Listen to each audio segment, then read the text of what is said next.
Welcome to the Silent Thinking Podcast, a space to slow down, breathe, and reconnect.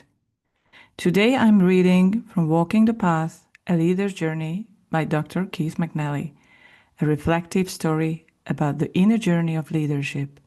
Just listen and let the stillness support you. The story continues.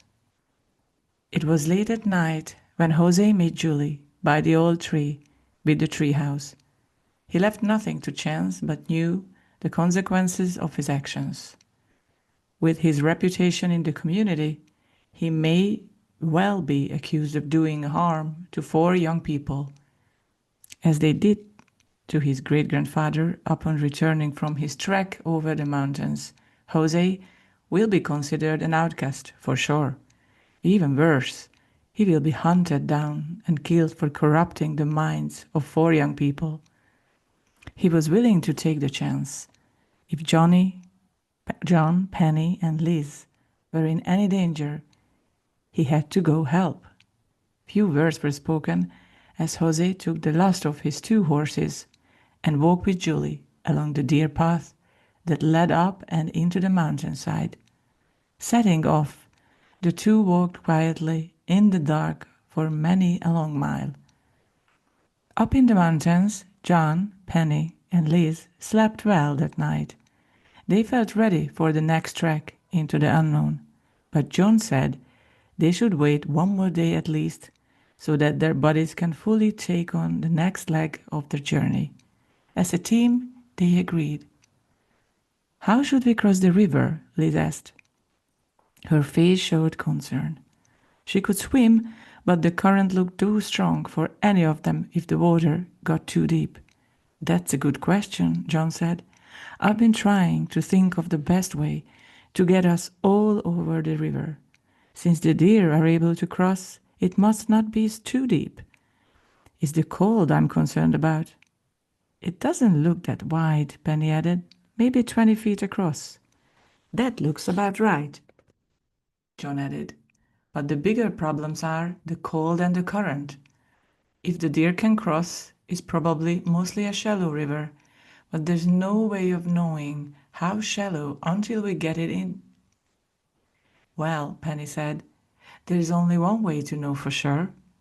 One of us will have to go in and test just how deep it is. Can you swim?" "I can," Liz said, "but John can't." "I can swim," John grumbled. "Then you've been practicing," Liz said. "Last year I had to pull you from the lake." "I can swim," John said. "I'm just not very good at it." "I am a great swimmer," Penny added, rather confidently. "In fact, it's the one thing I do very well, given the shape of my hand." Penny demonstrated how her fingers, though deformed, form a barrier that she uses to push water rather effectively. "I suggest we tie a rope around my waist," Penny continued, "just in case there's a deep spot in the middle and I fall in." "What about the cold?" Liz asked.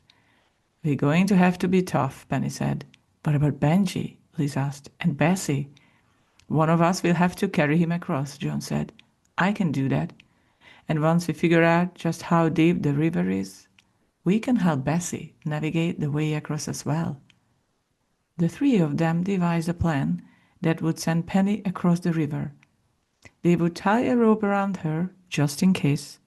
Other than the bitter cold of the water, they all expected Penny to make the trip through the water without a problem. Once across, Penny would anchor the rope on the other side. The rope could then be used as a guide for the rest of the team. The plan seemed easy enough to execute. The next day, they were getting restless.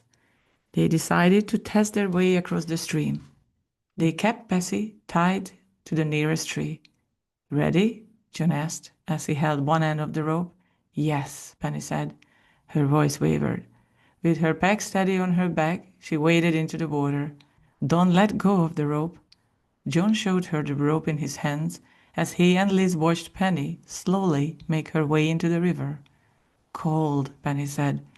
Slowly, she kept making her way to the center of the river. Soon she was knee-deep in the water. Looking good out there? Liz yelled. Penny didn't respond. She continued to tread carefully, slowly, looking ahead. From time to time, she looked down to keep from falling. Then she stopped. I can touch the bottom, Penny yelled back. Then it happened. Penny fell into the river. Penny! Liz yelled. John! Here, John yelled in panic. Take the rope. He turned to give the rope to Liz when Benji began barking and running up and down the side of the river. He was running frantically, looking for his owner. As soon as Liz heard Benji bark, she broke her concentration. At the same time, John let go of the rope as he forced himself into the cold water. Immediately, he felt his feet and lower legs go numb. John, Liz yelled, wait! But it was too late. The end of the rope was being pulled down the flowing river, and Penny was being swept away by the current, and the rope followed. John continued to force himself into the water to grab hold of the rope, but he wanted to get as close to Penny as he could to pull her back to safety. But as much as he could, his efforts seemed cumbersome. He was moving too slowly, and Penny was quickly slipping away. John, Liz yelled, then turned her head to find her friend. Penny! Liz saw that John was deeper in the water and was not able to reach the rope. Liz's only reaction was to run after Penny from the side of the river. Benji followed. She ran several yards, yelling for Penny. Benji followed, barking along the way. After many yards, of which Liz did not count, she came across a downed tree that reached across the river. Halfway across, she saw Penny's lifeless body stuck in several branches. The tree was 3 feet wide at the base. Without hesitation, Liz jumped on the tree and steadily walked across. Reaching Penny, she lowered herself to pull her friend up out of the water. At this point, John had caught up with her, partly shivering from his cold legs and feet. The two of them lifted Penny out of the water. With great care, they carried her lifeless body back to the east side of the river. Immediately, John started life support and told Liz to quickly build a fire. If he could get Penny breathing again, then she would need to be warmed up as soon as possible. Liz went straight to work. An hour or more went by before Liz came out of the tent where Penny was resting. John was able to get her breathing again, but she was shivering uncontrollably. Liz made the fire and put up a tent. Once inside, Liz covered Penny with warm clothes and all of the blankets they had with them. She stayed with Penny until she was sure that everything would be okay. John hung Penny's wet clothes on a makeshift pole by the fire so they could dry. Penny's boots were also close by. They would take the longest time to dry. John was sitting on the tree stump near the fire as Liz walked up to him. Stop putting yourself down, John, Liz said. She's going to be just fine. Liz continued as she sat next to John on the stump. She could have died, John said. He looked away from Liz's gaze. But she didn't, Liz said. What's important now is knowing that she's alive. John continued to look away over the river and into the beyond. There is no blaming here, Liz said. It could have been any of us out there in the river. We all know that there are going to be risks on this journey. We knew that from the start. Penny and I volunteered to go on this adventure with you. We may not have fully known what to expect, but we knew that it could become dangerous. We want to be here with you. So don't keep thinking this is your fault. Think will go wrong. We don't expect this trip to be without problems or risks. Everyone here had a choice to stand behind. I did. Penny did. Penny wants to be here. I want to be here. Even Benji wants to be here. But, John started. Liz put her finger over John's lips and shook her head from side to side. We need you, Liz said. We need you to keep the confidence you had when we started.